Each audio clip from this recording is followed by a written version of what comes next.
This is Adam Ramsey with Open Democracy from Edinburgh, looking at the US elections. I'm talking to Aaron White, who is our North America economics editor. And Aaron, along with our editor-in-chief, Mary Fitzgerald, has been traveling across from New York through Pennsylvania, Ohio, Kentucky. I think you're now back in Ohio and then heading back to Pennsylvania later today, chatting to voters for the last week to try and get your head around what's a pretty momentous election for America, and here we are the day after, and we still don't know what's happened.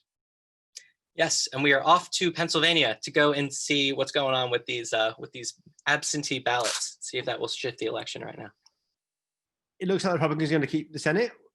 What does that mean for change in America? Yeah, so I guess just going through, so a lot of the polls indicated that Democrats did have a pretty decent shot of taking back the Senate. But now you have races where Steve Bullock in Montana, it appears that he's lost. He was the former governor. It appears that Sarah Gideon has lost to Susan Collins. There are some races in North Carolina, South Carolina, where Democrats have both lost. So right now we're looking at the prospect most likely of Biden. Looks like he's ahead, so we might win the presidency, but it looks increasingly likely that the Republicans are going to maintain control of the Senate, which means that we're just going to see kind of a repeat of what happened in 2010 with just an incredibly obstructionist Senate. The odds of passing any significant climate legislation, even COVID relief and stimulus also don't appear very likely as well right now. So it's quite. And when you think about who it is that's voted for both Republican senators, but also particularly for Trump, you've been traveling around the country a bit, so you've got a kind of sense of who you're talking to. How would you describe the sort of what you might describe as the political economy of that? Like, which class groups is it you find are more likely to vote Trump, etc.? Yeah, we were in a bar. Mary and I were in a bar yesterday outside of Columbus, Ohio, and we had one guy who I talked to, and he said that Trump is neither a Republican nor a Democrat, and that's kind of why he likes him. And then another guy at the bar was like, I never vote and I'm not voting right now. And you have this feeling there is a very kind of anti-establishment mindset right now, even on both sides. So we also spoke to a lot of Black Lives Matter activists in Louisville, and none of them were excited about voting for Biden. Some of them said that you just have to do it to defeat Trump. But others said that, just for his role in '94 crime bill and so on, that they just don't want to vote for him. So I think people are very disillusioned, especially young people are very disillusioned. It's something that I wrote about a lot in my piece. And you can see that really playing out in this election. On the other hand, we did also meet young, fairly affluent young people who are very much focused on lowering taxes. And they said that Trump's done an effective job of that, and they want him to win again. So you can't totally look at it from that generational dynamic either. So there's kind of this narrative we certainly get a lot of in the UK that the Trump vote is sort of angry working class people. How much would you say that reflects your experience traveling through Trump voting areas? And people are definitely angry. I'm not sure about the actual, their actual material standing, how much that impacts them. I think we did come across some what appeared to be fairly wealthy or well-off suburban voters who are also very likely to vote Trump as well. So I don't think you can narrow it down to that. And again, in this very working class neighborhood outside of Columbus, Ohio, there were still a fair amount of people, it seemed, that were going to vote for Biden as well. So I don't think you can narrow it down necessarily to their actual economic standing right now. And my understanding is that early data seems to show that Trump did better than some of the polls expected, particularly because he did better among richer voters. I don't know if that's something you picked up in your various conversations on the ground. Yeah, that's something we haven't necessarily discussed. I think one thing that was interesting is how much of a role has COVID played in this? And do we think that if the pandemic didn't strike, do we think that Trump would have even won by an even larger margin? I think that's possible. Or we've talked to a lot of voters as well who say that, it's not Trump's fault, it's China's fault.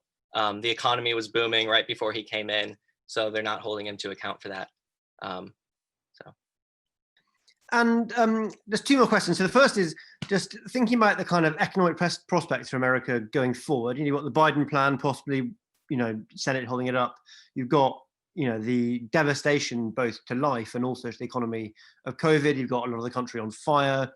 What do you see happening in America over the next 4 years? Yeah, I'm very concerned in the next 4 years. I think I'm very concerned over the next 3 months, particularly. So there's been a failure to pass a stimulus package right before the election. And now in this lame duck period, it seems unlikely that anything will get done. And in that period, you're seeing potentially millions of people on the brink of eviction. You are seeing unemployment rates that are just going to continue to skyrocket as the US experiences the worst COVID outbreak in the world. So we're entering a really, really dark winter in a period now where there's going to be very, very little political momentum to get anything legislatively done. So that's quite a terrifying prospect in the short term. In the long term, again, if Republicans keep the Senate and now the Supreme Court has a 6-3 conservative edge, it seems unlikely that the Democrats will be able to pass. Even Biden's climate policy is quite substantial. He says he'd transition our economy to net zero by 2035. That's huge. That is very unlikely to pass in a Republican-controlled Senate. Same with some of his other policies. So short term, not looking good. Long term, not looking great. So we'll see. At least, yeah. That's cheerful. I have one final question for you, which is, I know that you've done a lot of work kind of interviewing some of the progressive candidates for Democrat posts right across the country for what you might in America call down ticket races. And this is a kind of extraordinary election in that it sits in the context of what you've described as the biggest social movement in modern American history. So how much do you think we're beginning to see some of the activists who kind of come up through Black Lives Matter and the Green New Deal movement, the climate movement, etc., kind of get into the lower levels of American politics and begin to shift the turf in those ways? Yeah, so I think if you want to take some good news away from last night, you had Jamal Bowman, who won in New York. You had Cori Bush, who won in St. Louis, I believe. And you had the Squad all reelected. So you do have a growing progressive movement within the Democratic Party that has a lot of momentum on its side. That being said, I think that now what we're seeing is a big disillusionment with the leaders of the Democratic Party. Even in sources like Politico, people are saying that the Democratic establishment, figures like Pelosi and Schumer, really did tell a lot of their members that they had a good shot of taking back the Senate. In reality, the Democrats are not going to take back the Senate. Most likely, they lost about 10 seats in the House of Representatives. So there's going to be a real reckoning with what has gone on in this election. Was Joe Biden really the safe choice that we've taken right now, or should we turn towards this new generation of leaders? And there's a lot of momentum on the side of people like Alexandria Ocasio-Cortez, Ilhan Omar, Ayanna Pressley, and like those that I previously mentioned.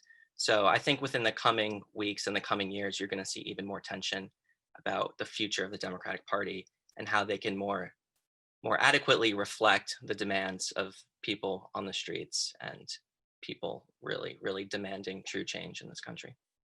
Is today the first day of the AOC 2024 presidential campaign?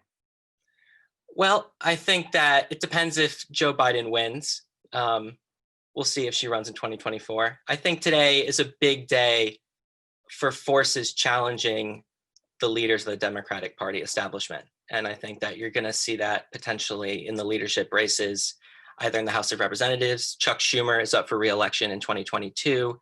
I think given how poorly his chosen candidates did last night, you're going to see more calls to primary him and really change the direction of the Democratic Party leadership in the years to come.